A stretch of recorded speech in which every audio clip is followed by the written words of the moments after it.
Good afternoon. I am Mary Reni Micosa Cadiz, Mu Sigma Phi Sorority Batch 2010, filling in for Dr. Sherry Ann Suplido.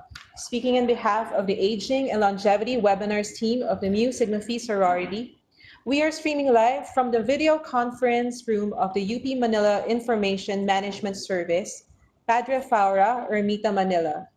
Our time in Manila is now exactly 12 noon. Now, we have a total of 900 registered participants to this webinar from all over the Philippines and from other countries as well. Hello to our viewers from Saudi Arabia, Fiji, Tokyo, Pennsylvania, and even from a cruise ship. So today's webinar was awarded 10 PMA CME units for MDs, 1 PRC CPD unit for physicians and pharmacists, and 2 CPD units for nurses. For today's webinar, we are privileged to have a distinguished alumna of the UP College of Medicine, Class 1976, as our speaker. She completed her residency training in Obstetrics and Gynecology, Fellowship in Trophoblastic Diseases, and OBGYN Ultrasonology training course at the Philippine General Hospital. She is a fellow of the Philippine Obstetrical and Gynecological Society, or POGS, the Philippine Society of OBGYN Ultrasonology, and the Philippine Society in the Study of Trophoblastic Diseases, and the Philippine Society of Ultrasonologists in OBGYN, or PSOOG. She is a current president of the PSSTD, or Philippine Society in the Study of Trophoblastic Diseases, and is a board member of the Philippine Society of Climacteric Medicine. She is currently an active OBGYN consultant at the Medical City and Manila Doctors Hospital. She also pioneered the Mu Health Caravan in 2009. Ladies and gentlemen, we are proud and honored to welcome Dr. Marilyn David-Ruaro, Mu Sigma Phi Sorority, Batch 1976. Thank you. Good afternoon. Women are not created equal. But whatever our height or weight, our shape or form, our lifestyle or profession, we will all share one life situation, and this is menopause. Thank you for your interest. I am sure every one of us has at least one woman in our lives who needs to be understood when she undergoes this phase in her life.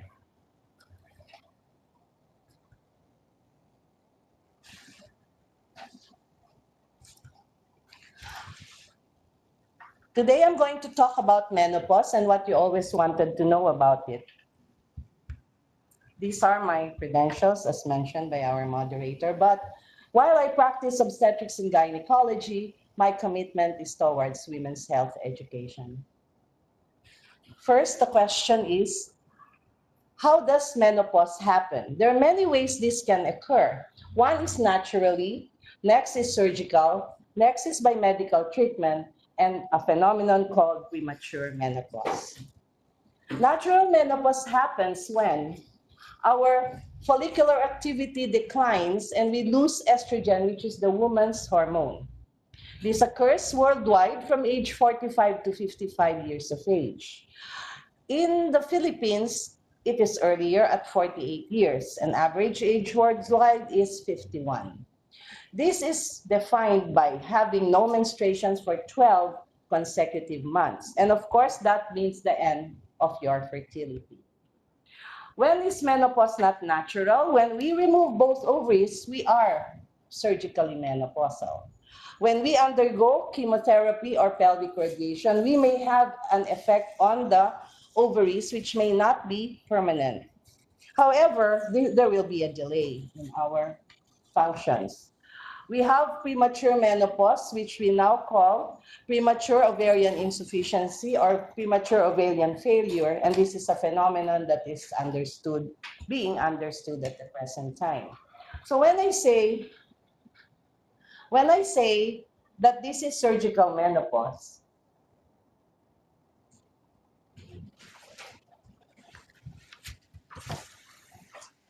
when I say surgical menopause, we have to know which parts of the women's organs are removed. So when we remove both ovaries, we have immediate menopause. When we remove just the uterus and leave one or both ovaries, there is no menopause, but menses will stop. Removal of only one ovary means there is no menopause and menses goes on as before.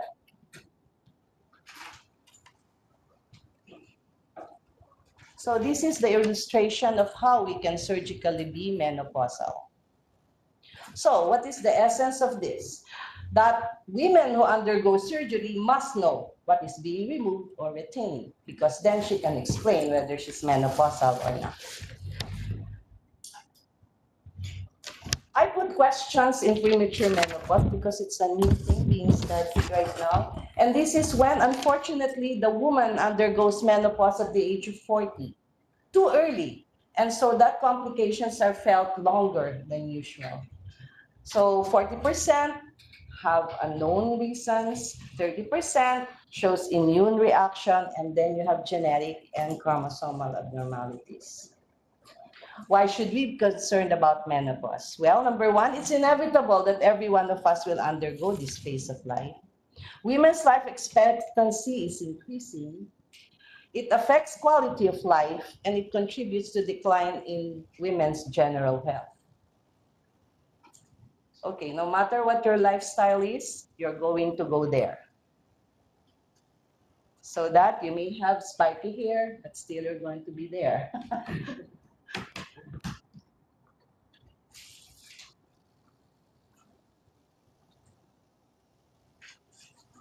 So no one escapes menopause, right? Life expectancy is increasing. In the US, the population of age over 55 has increased from 2003 to 2010 to about 20%.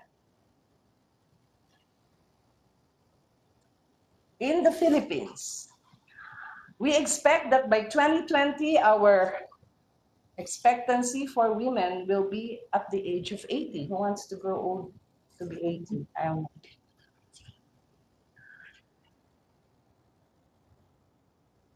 And here is an illustration of how you will know your life expectancy by regions of the Philippines. So if you're from NCR, you're probably going to live till you're 76. How nice is that? I don't know.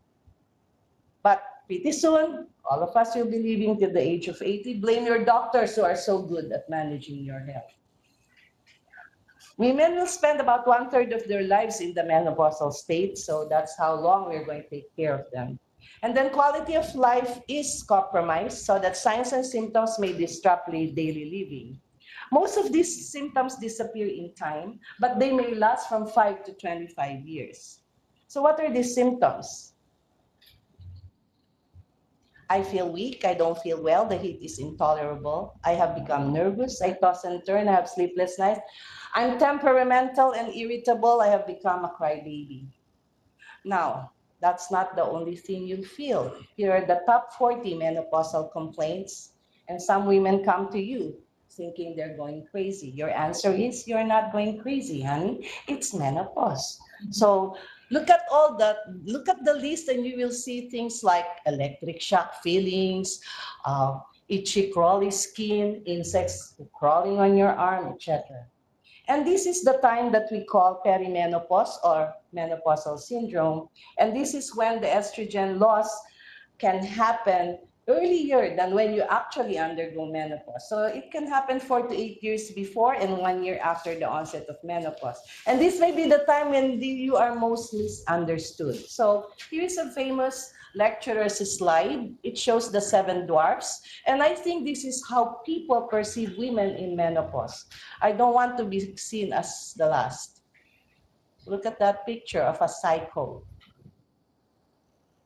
And this is how women perceive themselves to be. It's like driving through a road where the end is unclear. Will everyone suffer? Thankfully, no. Thankfully, only 76% will have complaints, but 40% will feel them severely. So, can we predict when we are going to have menopause? Okay, doctors and health givers must take a good history and must examine the patient.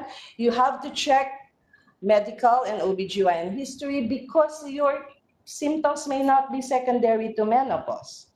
Blood tests, are they important? Number one, they're too expensive to be important. They are going through a flux, the levels are erratic, and therefore they may not be useful. Here is a useful information about how we can observe the timeline of symptoms. Look at this. Menopausal syndrome, where you think like you're going crazy, is about 45 to 55 to 65 and even beyond. Genitourinary symptoms of menopause will be vaginal atrophy, dyspareunia, etc. And that's going on till the end of your life. And then the chronic diseases, osteoporosis, atherosclerosis, brain problems, all of these will contribute to reduced quality of life. And know what? Long-term effects, if they are unattended, can persist for life and worsen with time. Getting really okay. Now, one day you are going to wake up and everything's falling to the floor. Okay, so these are sort of like the visible changes of menopause. Your hips become broad, your breasts droop, tummy bulges, etc., etc. Those who claim that they do not have symptoms, congratulations, but the visible changes will happen soon enough. Now, let's talk about menstruation. One of the first things that changes is menstrual regularity. So what is acceptable during the perimenopause will be a shorter duration, less and lighter flow. You may even miss your periods, but that is within normal. This is what should not happen. Look, you have longer duration, you have increased flow, you have more frequent periods, and all of a sudden you feel some things. You feel dizzy, you have pain, you have cramps. Please visit your gynecologist. Now, the abnormal bleeding in perimenopause has to be examined very well because there are many other causes of abnormal bleeding, and one of the most common is myoma. There's good news. Myoma growths diminish in size with menopause. However, right now there is a medical treatment to control uterine bleeding if you're far away from the menopause. There are two spellings for flush, with an A and a U, but both will be very uncomfortable. This is one of the most uncomfortable feelings that a menopausal woman will have. Just breaking down into a sweat in a room that's cool enough is already called a flush. And here we go with vaginal dryness. This is unexpressed by many women, but they suffer through soreness and pain after sex, etc., etc. It's not about not being in love. It's all about having pain. So, this is what happens in the vaginal lining, and you can see why there is pain. Look at how thick that lining is premenopausal. It can absorb any stress. But look at the menopausal lining after, and you can see how it is very easy to produce pain, and it's very easy to have vaginal infections and urinary tract infections. How about the urinary changes? You have frequent urination, and you have to rule out scanty urination or painful urination because that's not menopausal. That's probably a urinary tract problem. Oh, here is one of my favorite slides. Urinary changes will produce the leak. When you laugh, when you cough, and when you sneeze, you have urine coming out. You're always going. And when you have to go now because you don't have time. You have to go to the CR because the pee is there. Connective tissue changes might be important to some people. Do you know how to look at how old your seatmate is? Look at the hands. Look at the hands, because no matter where you go, it cannot be repaired. Unlike women who go for the face, look at the hands and then you'll know the age. Other connective tissue changes are hair loss, brittle nails, joint pains, but please make sure that the serious illnesses are out of the way before you blame menopause. Okay, you recognize your mother-in-law? Recognize your friend, your aunt, your wife. Okay, these are what we call change in behavior or outlook in life. I refuse to call it neuropsychological. It is not psychological. Okay, you have confusion, alienation, lack of interest, loss of energy, irritability. What else is new, right? Unexplained sadness, crying easily with telenovelas, anxiety, asking if you've closed the door when you have, mood swings, poor sleep. Okay, now we'll talk about the invisible and serious complications of menopause, and these are among three organs: the heart, the bone, and the brain. So just those three: the heart, bone, and brain. So you have hypertension, heart attack, stroke, osteoporosis, deformities, and fractures. I put question mark on the brain because we are not really sure about the effects on menopause, by menopause. And of course, the visible suppressed effects of menopause. We now call this genitourinary symptoms of menopause. So you just say, honey, do you have GSM?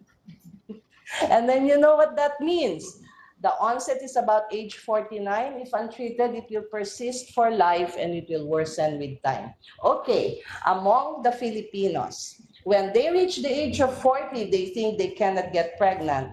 Caution there, because pregnancy is still possible during perimenopause, especially when the ovaries are acting strange. So you have to wait 12 consecutive months before declaring you are already safe.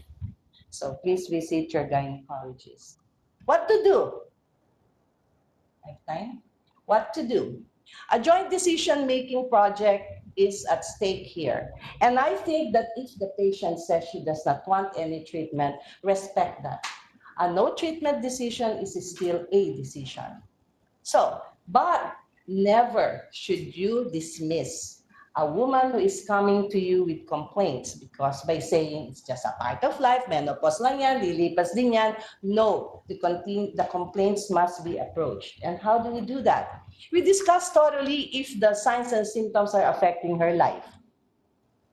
You agree on the goals. Do you want just to relieve the discomforts, or do you want to reduce the potential complications? You introduce preventive health strategies and you institute the treatment. This is for the medical field.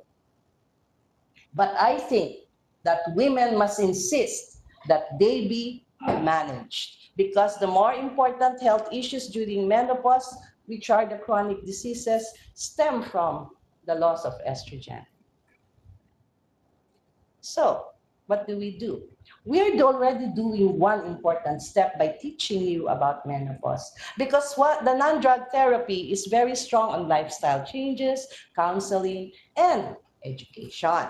So, what is lifestyle change? Please, people, stop smoking. Smoking allegedly increases the chance for you to have perimenopause. You eat healthy, you exercise regularly. I know those are the most hated words in a woman's language: diet and exercise. But I have a solution. You should exercise only 30 minutes a day. You don't have to go to the gym for 2 hours. 30 minutes a day, and you can cut it up into 10, 10, 10. 10 in the morning, 10 for lunch, and 10 in the evening. And then what about this, what do you call this? The food thing.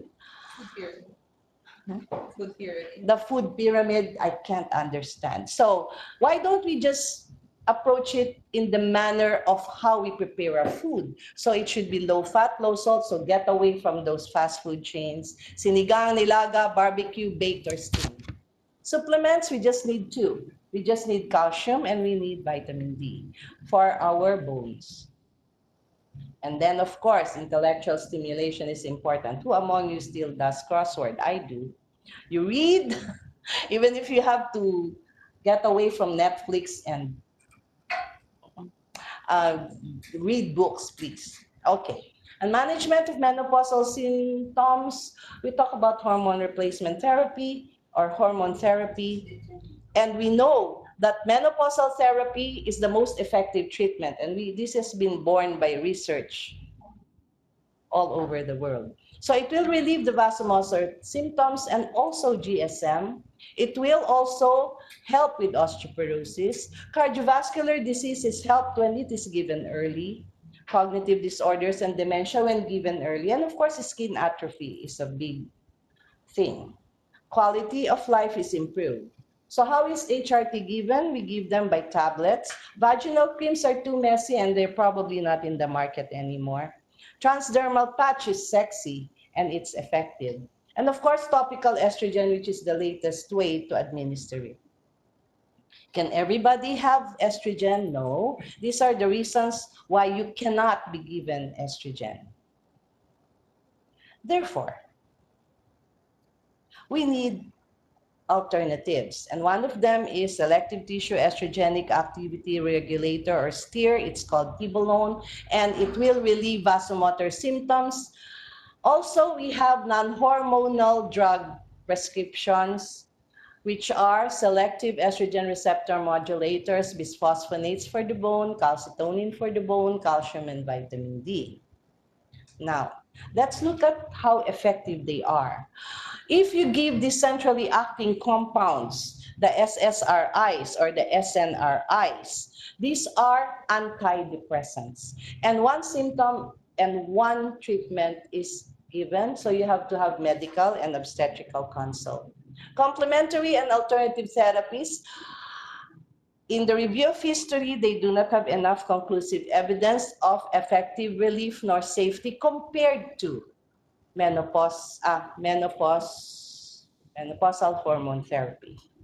Mind and body behavior therapies. Have you heard of endorphins? I think this is the main reason why they may reduce the effects of menopause. So you have behavioral modifications, exercise, yoga, relaxation, hypnosis, acupuncture. I feel that if the patient feels it's doing her good, go with it, because it makes her feel good. Her endorphins are high and she's doing something for herself. Here are the SERMs. And ospemifene is already very effective among women with breast cancer. Okay, do not use hormone because you want to be saved from heart disease, okay? There is a window of opportunity where you can be given it within 10 years of menopause, but do not give it beyond. Bone density is built before the age of 30. So please, the children and the young people in your family, encourage them to take calcium and to exercise. Osteoporosis is irreversible, so fracture and fall prevention is essential in the menopausal women in your family. Here is the straw which doctors can use to grade where we are in the reproductive cycle. Okay, very sad picture, but this is about GSM, and here are the possible strategies we can use. So there are vaginal lubricants that are over the counter. There are moisturizers. Talk to your doctor. Examine and address the turn-ons and turn-offs, because that affects sexual situations in your family. Try new positions. Notice the picture. Is there anything wrong in the picture? It is a new position to many. Music, X-rated films are effective. Sex toys, real or not, can be used. Ask me why later. MHT, ospemifene, prosterone, DHEA, laser therapy. Okay, there's no magic formula to good health in menopause. Sometimes we have to fight for it, but we are not alone, okay? Look at the men in the crowd. This is what you're going to be in a few years' time. Is there a magic formula? We can read about it. We can go for treatments. We can have surgery. We can have stem cell. But in the Philippines, we pray. We pray. We pray that to have the serenity to accept the things we cannot change, the courage to change the things we can, and the wisdom to know the difference. Thank you very much for your attention.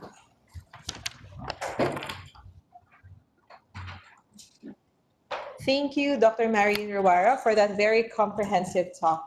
Well, we have 57 viewers through UP Manila live stream, 32 through YouTube Live, and 169 through Facebook Live.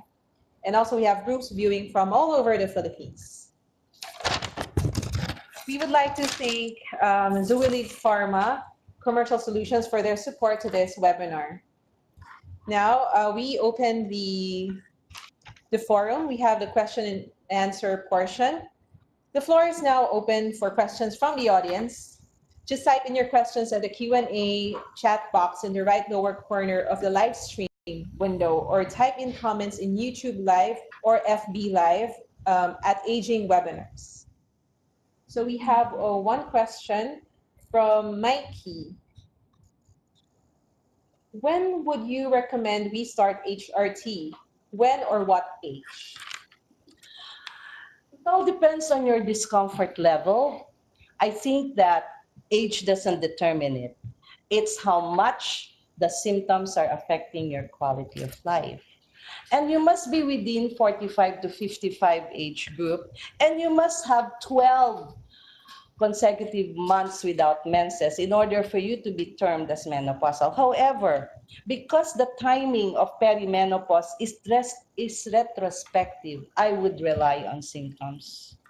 Because if you feel you are uncomfortable and you never felt that way before, it's time to seek help from your gynecologist who can help you decide whether you need the hormone or not. Okay, we still have time. You can still ask and type your questions at the Q&A chat box in the right lower corner of the live stream window, or you can also type the comments in YouTube Live or FB Live at Aging Webinars. Can they say if they were answered? We have it here. Was she happy? Was she happy with the answer? Because we can always go back. Mikey, I hope we answered your question. If you have any more, you could forward your question.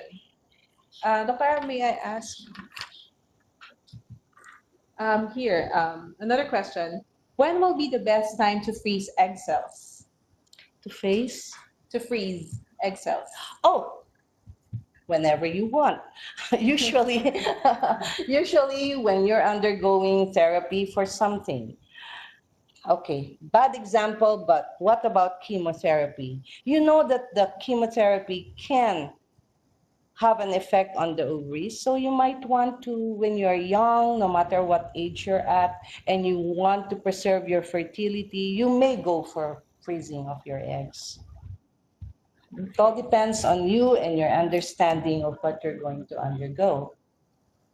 Okay, we have another question. Good afternoon, Dr. Ruaro. I am surgically menopause. Is estrogen transdermal patch available in the Philippines?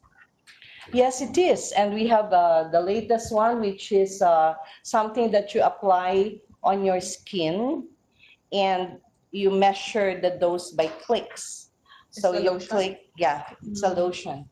Transdermal patch is actually one of the better preparations because you bypass the liver.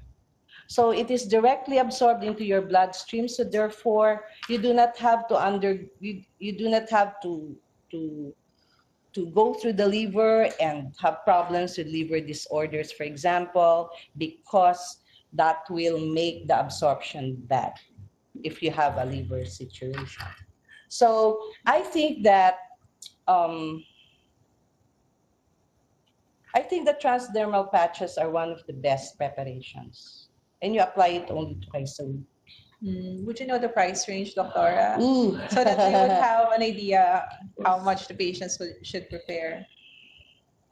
Or the lotion, if it's readily available, or is it through? It's just been introduced. It's just been introduced. And in the future, there will be applications that are measured by a ruler. Ruler? Yeah. For now, it's click. You click, and one click or two clicks will give you the dose you want. But later on, they're going to introduce one that has got a ruler, and you spread it on your skin, and then you rub it in. So that's it.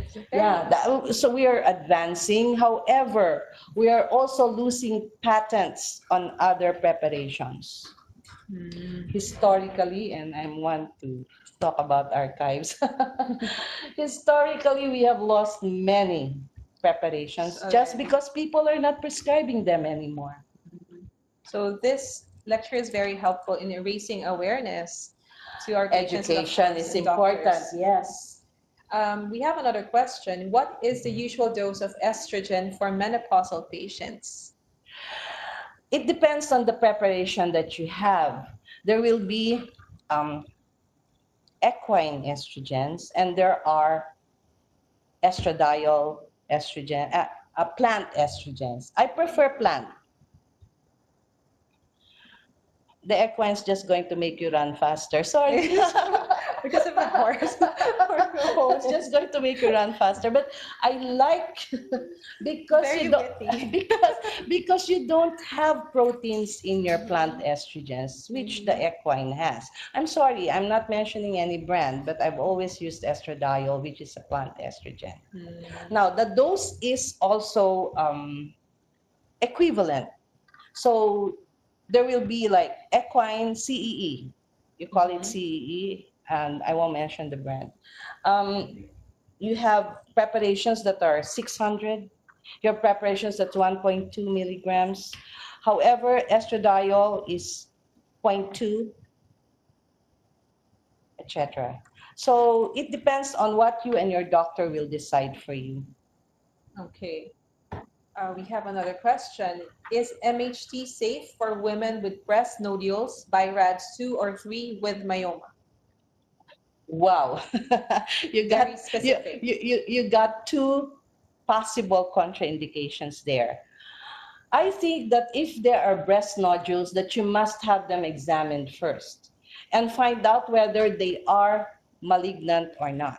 In which case, if they are malignant, you cannot be given hormone because breast cancer is hormone dependent. Also, uh, myoma is also hormone dependent. And so I have had cases where I had to make the patient choose between losing that uterus or losing her hormone. Because myoma growths are also hormone dependent. So in the end, if you ask me the ratio, if you ask me the statistics in my patients, they would rather lose the uterus than lose the benefits of hormone. I'm sorry, I'm such a stalwart for. We have so many questions. It's very nice. If you have more, keep on sending. Another is from Eunice. Good afternoon, Dr. Ruaro. Is there any way we can delay menopausal stage? I wish. But no, this is a life situation. And do you know that women are born with a set number of eggs, for example, a set number of follicles, for example, so that we run out of these follicles in due time because every time that we menstruate or we ovulate, we lose thousands. We choose one egg, one follicle that will produce the egg. But all the rest of the follicles trying to beat each other are going to die. So therefore, it is a finite number. While it is set, it is finite. That's why we have menopause. I hope someone asks about andropause. None yet, Doctora. Does the evening primrose have a role in perimenopausal or menopausal management? It's As very I said, popular. as I said before in one of my slides, this is part of complementary therapy, and I think this must not be denied anyone who believes that this will improve her condition. But research is there. Research shows that it will not perform as good as other preparations. But if the patient is happy with primrose, happy with whatever herbal product she is using, then agree with her. But also tell her about other alternatives. Okay. We have a question asking for contraindication of transdermal patch preparation. I think the only contraindication you have there is if it doesn't stick on you. Yeah. Um, Okay. There is no problem with absorption in the skin. It's just the way that it's applied. Because there are some restrictions as to how you apply it. Oh, the other contraindication, if you're allergic to the adhesive. If you're allergic to the adhesive, it's gonna show. Because a wheel will form and you're gonna elevate it and you're going to lose the adhesive. Um, I can only think of the benefits because then you don't have to go through the GI tract. And therefore, your hepatic dysfunction is out of the picture because you're directly absorbing into the cardiovascular tree. This question comes from a person with bilateral polycystic ovarian syndrome. So, what is the average age of women with PCOS to have menopause? Honestly, I don't know. Do you? No, I depends on so don't many know. factors. I don't know. But you know, you're making a connection between polycystic Polycystic ovarian, yeah. polycystic ovarian Ovaries.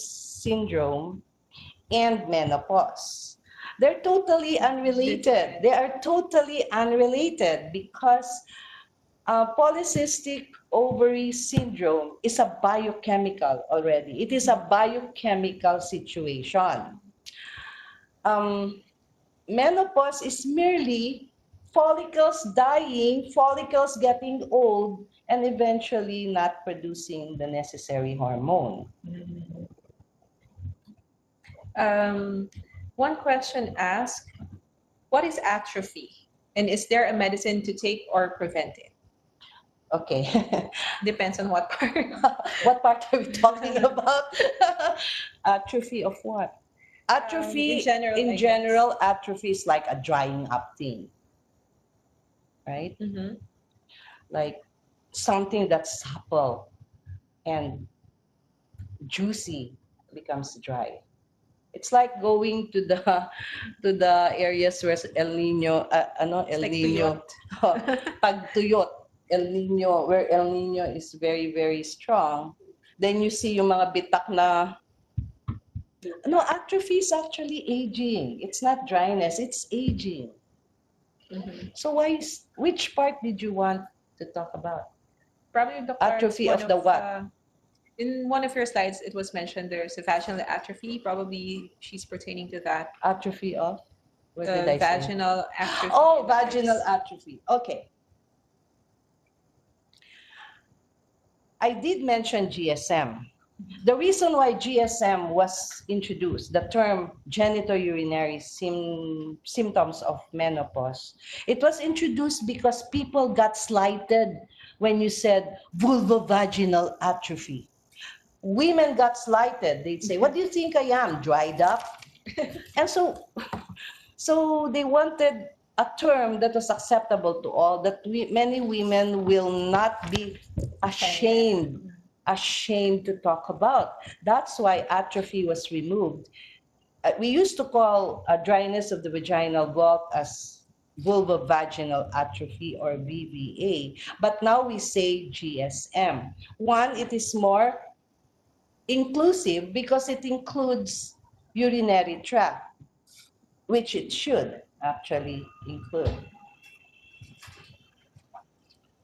So I'd like to veer away from atrophy. Okay. Dr. One question is from Paula. What are the side effects of HRT and does the benefits weigh over the risk? This is something you and your doctor must discuss because women, as I said, are different. And so there are situations that you may have that I don't, that will make you not be the perfect candidate for hormone. So I think this is something that you and your doctor must discuss. But what I want to stress here is that women should have a say as to what is going to be done to them. That's part of education. Like I showed pictures of operations, etc. How many of you really know what was taken out or what was not? Second, did you have a say as to whether you wanted to keep your ovaries or not? So those are things that you need to discuss with your doctor. And this webinar is supposed to empower you, hopefully. Hopefully. It's very informative.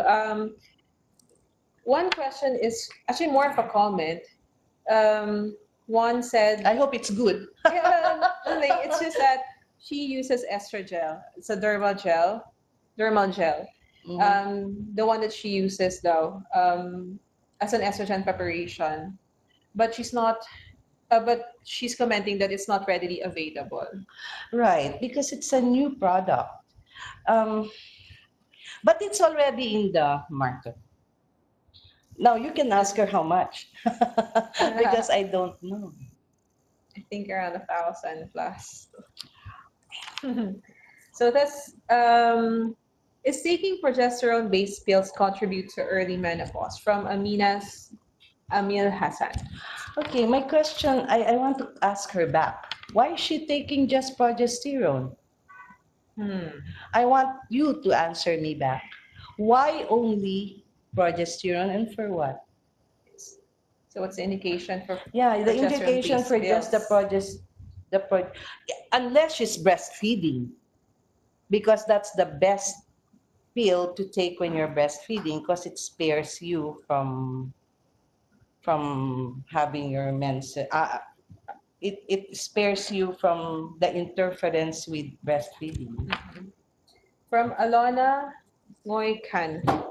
From Alona Moy. Can you determine the age of menopause based on menarche? No, no, It's, no. Okay. Okay, that's it. Okay, from TJ Perdas. Until what age do we recommend pap smear? Oh, for as long as you're willing to go to your doctor. Okay.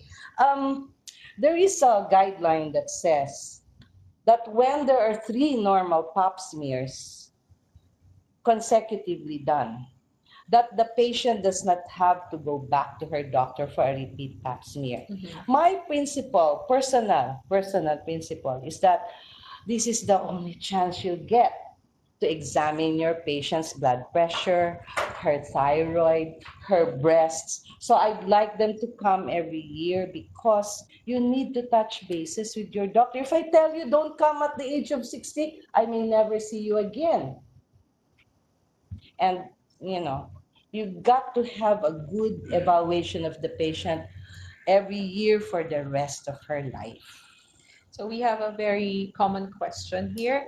Is it true that the age of menopause is dependent on your mother's age of menopause? Nothing to do with it. No, Not even close. no. Okay. Some questions are repeating. We've answered those already. So, we have an interesting one. Can stress be a cause of early menopause? No. So A it can't bad be an excuse? husband. So not an excuse then.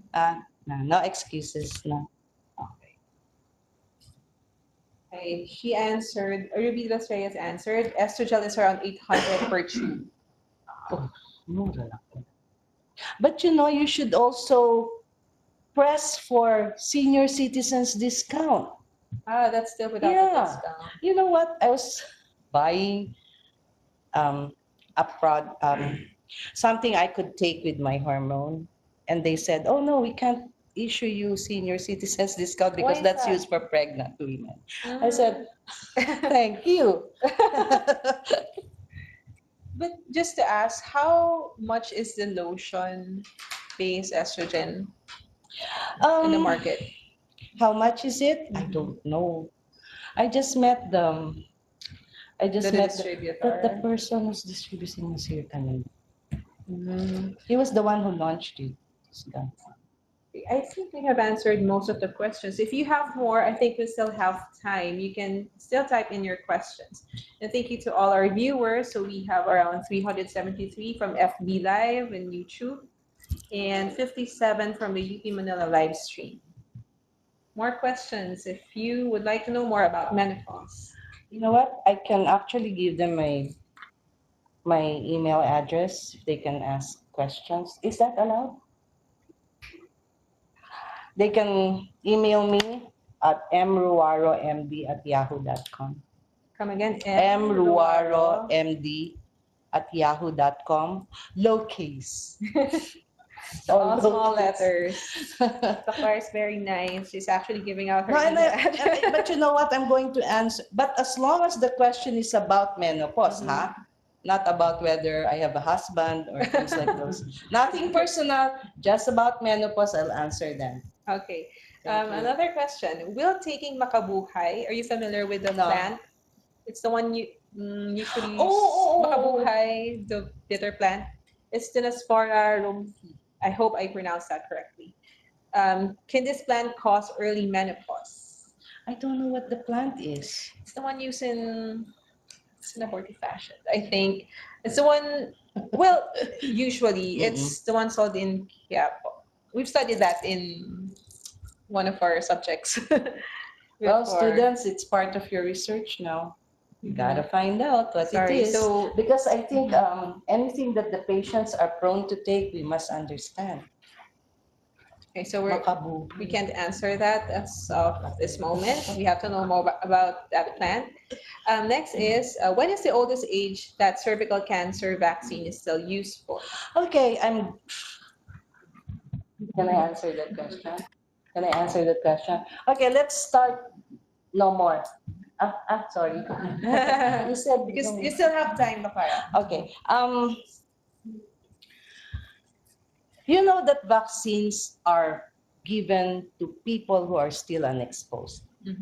So we'd like our vaccines to be given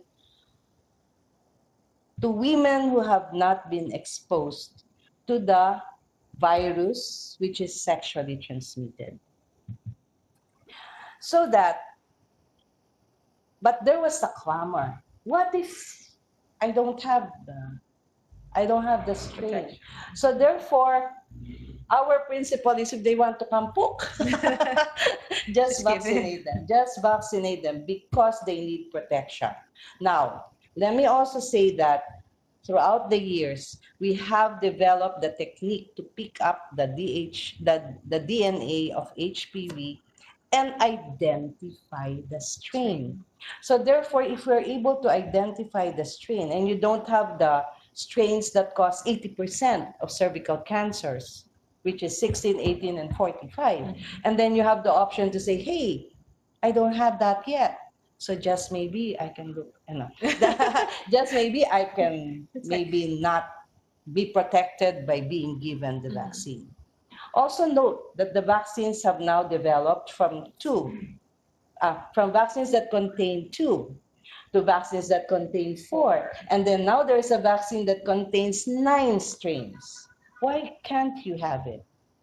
So no matter what the age of the patient is, you may give the vaccine if she so wants it, and please give her information and just don't stab them with that needle.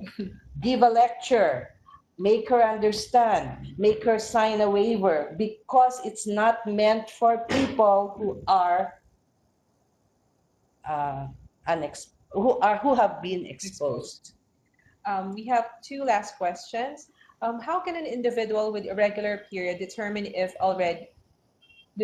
she's already menopaused? That's a very, very good question. But you'll not know until you have 12 consecutive months without menses. Or you can have, is this in relation to being capable of reproduction? It was not mentioned in her question. Because there is a way. Yeah. You can check the antral.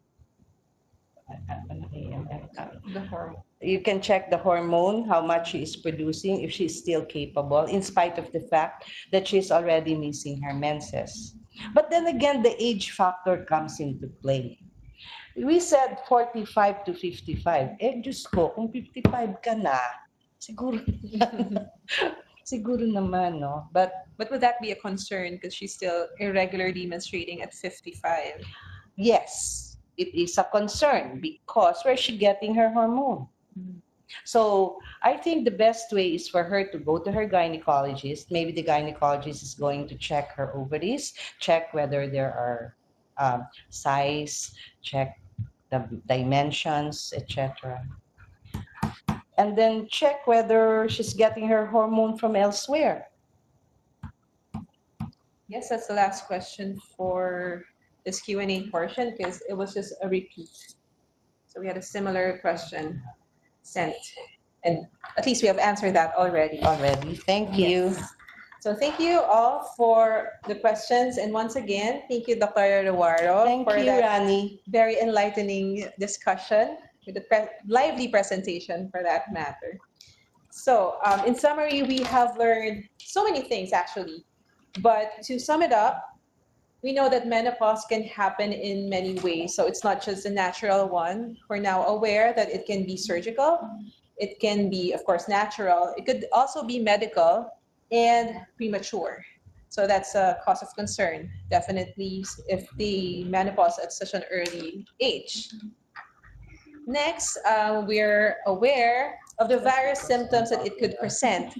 But of course, we were given a warning by Doctora that despite all those various symptoms, we should always consult with our doctor to rule out any illnesses or health conditions that could be similar to those menopausal symptoms. And third, we know that we don't have to take it as it is. We can do something about menopause. We have an option as women.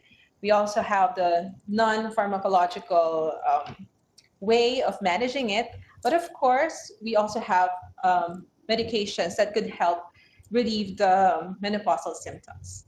So, with that, we would like to thank Dr. Marilyn David-Ruaro for taking time out of her very busy schedule, and I do mean busy, and for sharing her expertise with us. Thank you very much, Dr. You're welcome and thank you for listening.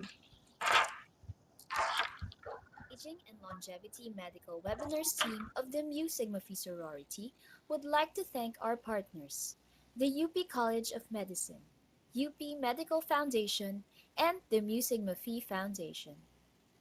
We are also grateful to support from the Postgraduate Institute of Medicine, UP Manila Information Management Service, and DOST ASTI, and the PRC Board of Nursing. Most of all, we thank you, our participants, for spending your lunch hour with us.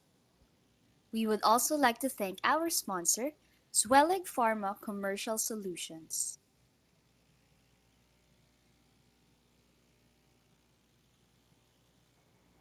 To receive your certificates of attendance, kindly answer the evaluation form by visiting the link on your screen within 2 days.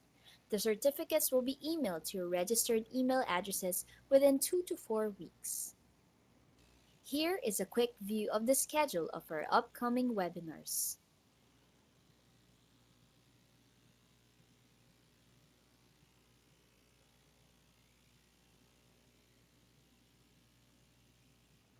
For more details and updates, please check our Facebook page at facebook.com/agingwebinars and our Twitter timeline at twitter.com/agingwebinars. Today's webinar recording and all webinar recordings may be viewed at YouTube at Aging Webinars channel. Please join us again on our upcoming webinar as seen on your screen.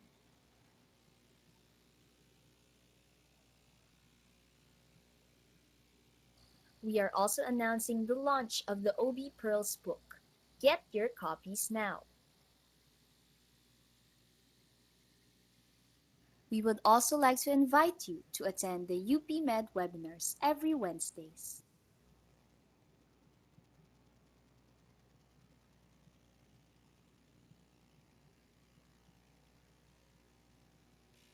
Thank you and have a great day.